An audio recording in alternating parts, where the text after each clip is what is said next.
At one time, only a handful of major studios controlled all aspects of production, distribution, and exhibition. They were the Big Five and the Little Three. The Big Five were Paramount Pictures, Warner Brothers, 20th Century Fox, MGM, and RKO. And the Little Three were Universal Pictures, Columbia Pictures, and United Artists. The Little Three primarily focused on production and distribution. However, in addition to production and distro, the Big Five collectively owned over 2,000 theaters around the country. That's just under 20% of the approximate 18,000 movie theaters in the United States.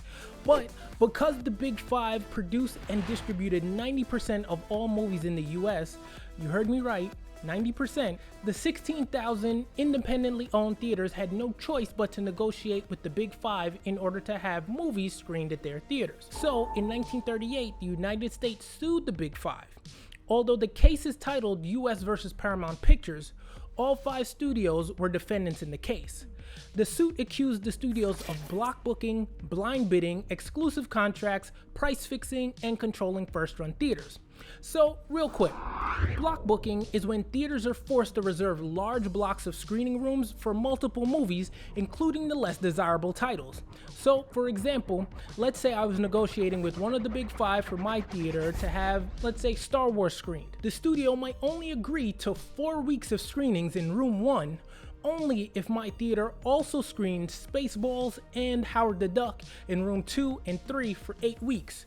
So me, as the theater owner, would then pay the studio upfront for the rental fee, and then I'd have to pray that I could make it back in ticket sales and concessions. So, if you ever wondered why your movie tickets are $20 a pop, a small popcorn is $8, and your drink is $11, it's partly because movie rental fees are expensive, and of course, increased costs always get passed down to you and me.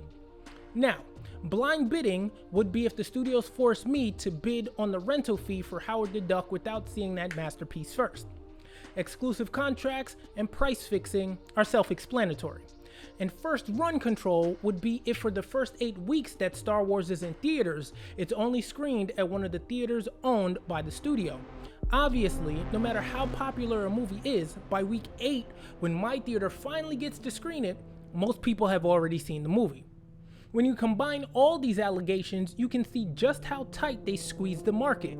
In 1948, the Supreme Court ruled that the Big Five must sell all their theater chains and were prohibited from block booking and blind bidding. Remember, these studios were producing 90% of all movies, so this effectively crippled Hollywood.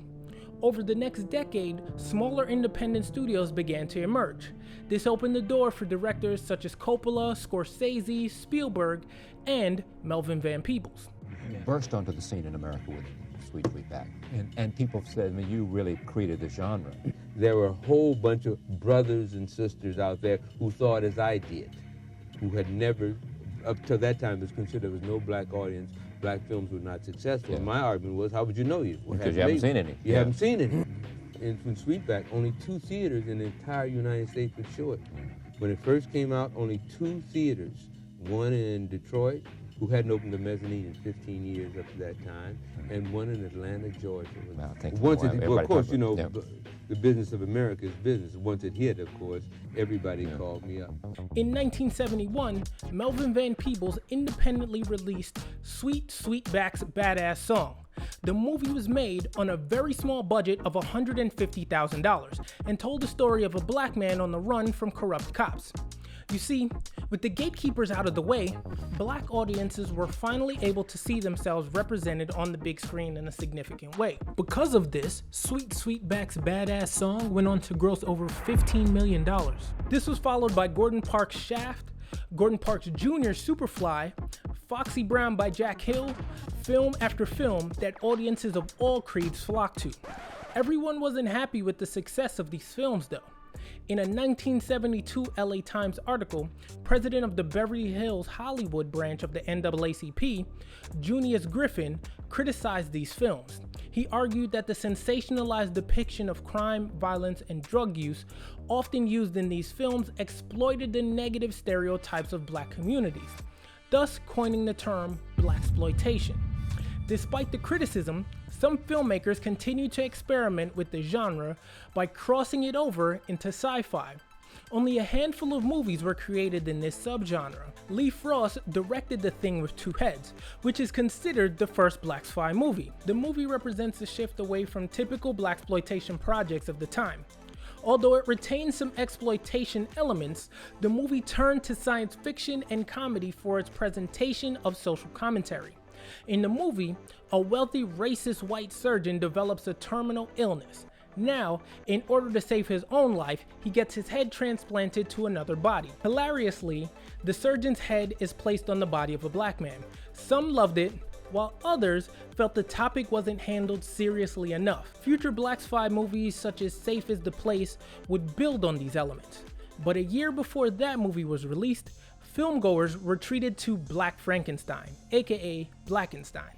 Now, the title is a bit weird because it would seem that the filmmaker fell victim to a common misconception. This movie is referring to the monster as Frankenstein, when we know in the original the doctor is Frankenstein and the monster doesn't have a name. Anyway, this movie took blax-fi even further by dabbling in horror. The 1973 film is about a Vietnam vet who lost an arm and a leg while away at war. Though he's fortunate enough to have a doctor perform limb reattachment surgery, one of the doctor's jealous colleagues sabotages the operation, transforming the vet, Eddie, into a monstrous creature. In 1974 and 75, there was Space is the Place and Soul Vengeance. If I'm being honest, I'd probably need some shrooms to watch Space is the Place. It feels like a late night Adult Swim bumper got made into a full-length movie.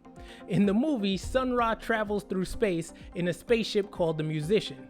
He arrives on Earth with a mission to save black people from the injustices and struggles they face. He plans to establish a new society on another planet where they can live freely and escape oppression. Soul Vengeance, though, is pure fucking comedy. If you look the movie up, it's not listed as a comedy, which is what makes it funny. It actually tries to be serious. In the movie, Charles is wrongfully convicted of a crime. After his release, he murders the people who wronged him using his sentient penis.